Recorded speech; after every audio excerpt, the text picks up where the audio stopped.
Praise the lord. దేవునికి మహిమ కలుగును గాక. ప్రతిరోజు క్రమం తప్పక వాగ్దానాన్ని వీక్షిస్తున్న ప్రతి ఒక్కరికి యేసయ్య నామములో ప్రత్యేక వందనములు. సబ్స్క్రైబ్ చేసుకుని అనేక మందికి షేర్ చేసి దేవుని మాటల ద్వారా బలపరచండి. ఈ దినమునకై ఏర్పాటు చేయబడిన దేవుని వాగ్దానము యోబు గ్రంథము 23వ అధ్యాయము 10వ వచనము. నేను నడుచు మార్గము ఆయనకు తెలియను. ఆయన నన్ను శోధించిన తరువాత నేను సువర్ణము వలె కనబడుదును.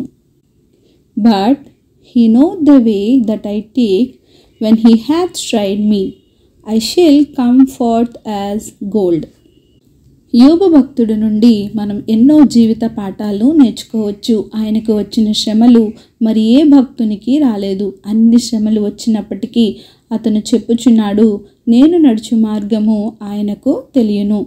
అవును, యోబు గారు ఏ మార్గములో నడిచాడో దేవునికి తెలుసు. ఒక యథార్థవంతుడుగా, న్యాయవంతుడుగా, దేవుని యందు భయభక్తులు కలిగిన వాడుగా, చెడుతనమును విసర్జించిన వాడుగా, మంచి పేరున్నవాడుగా దేవుడు ఎరిగాడు. మరి అలాంటి యోబు గారు అంటున్నారు, అంత మంచి నడవడిక కలిగి ఉన్న ఆయనకే ఎన్నో శోధనలు వచ్చాయి. దేవుడు అలాంటి ఆయనకు శోధనలను అనుమతి ఇచ్చాడు. కనుకనే శ్రమలన్నిటిలో జయము పొంది సువర్ణము వలె కనపడ్డాడు. ఇనుముతో ఒక వస్తువును చేయాలి అంటే దానిని బాగా కాల్చి తగిన ఆకారంలో వస్తువును చేయాలి. అప్పుడే అది వంగుతుంది. మరి కుండ చేయాలి అంటే మట్టిని పిసికి త్రొక్కి మెత్తన చేసి సారెపై పెట్టాలి. దాన్ని నలుగగొడితేనే అది ఒక ఆకారంలో వస్తుంది. బంగారాన్ని శుద్ధి చేయాలి అంటే, దానికి ఉన్న మస్టుని తొలగించాలి అంటే అగ్నిలో పుటము వేయాలి. అప్పుడే దాని కాంతి, తేజస్సు కనపడుతుంది. మనము కూడా జీవితంలో కొన్ని ఎదురు దెబ్బలను, శ్రమలను అనుభవించిన తరువాతే జీవితమునకు ఒక అర్థం దొరుకుతుంది. జయమును పొందుతాము. నీవు కూడా ఒక చక్కటి జీవితాన్ని పొందుకోవాలి అంటే కొన్ని పరీక్షల గుండా ప్రయాణించక తప్పదు.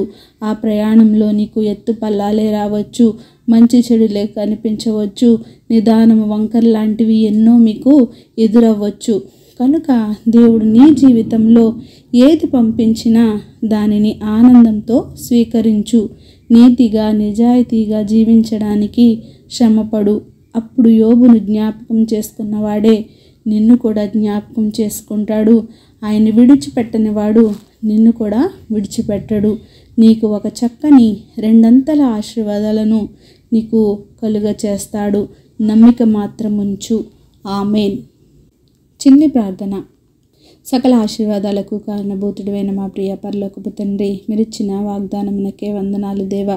ఎవరైతే ఈ వాక్యాన్ని విన్నారో, విన్న వాక్య ప్రకారం వారి జీవితాన్ని సరిచేసుకొని వారు కూడా మంచి చక్కని మార్గముల్లో నడిచిన ఆయన నీకు మహిమకరంగా జీవించే భాగ్యం అందరికీ దయచేయండి. శోధనలు వచ్చినప్పటికీ కృంగిపోకుండా వాటిని జయించి వాటిలో విజయము పొందే నిలకడగా జీవించే జీవితాలను ప్రతి ఒక్కరికి దయచేయండి. ప్రార్థన అవసరతుకున్న ప్రతి ఒక్క బిడ్డని సమయంలో జ్ఞాపకం చేసుకోండి. ఎన్నో ఆర్థిక ఇబ్బందులతో బాధపడుతున్న వారి జ్ఞాపకం చేసుకోండి. ఆరోగ్య సమస్యలతో, ఉద్యోగాలేమితో, వివాహంతోటి, సంతానాలేమితోటి పాపంలో కూరుకుపోయి అనేక రకాలైన సమస్యలతో ఎంతోమంది నలిగిపోచుండగా వారిని మీరు ఆదరించండి. ప్రతి విషయంలోనూ వారికి సహాయమును అనుగ్రహించండి.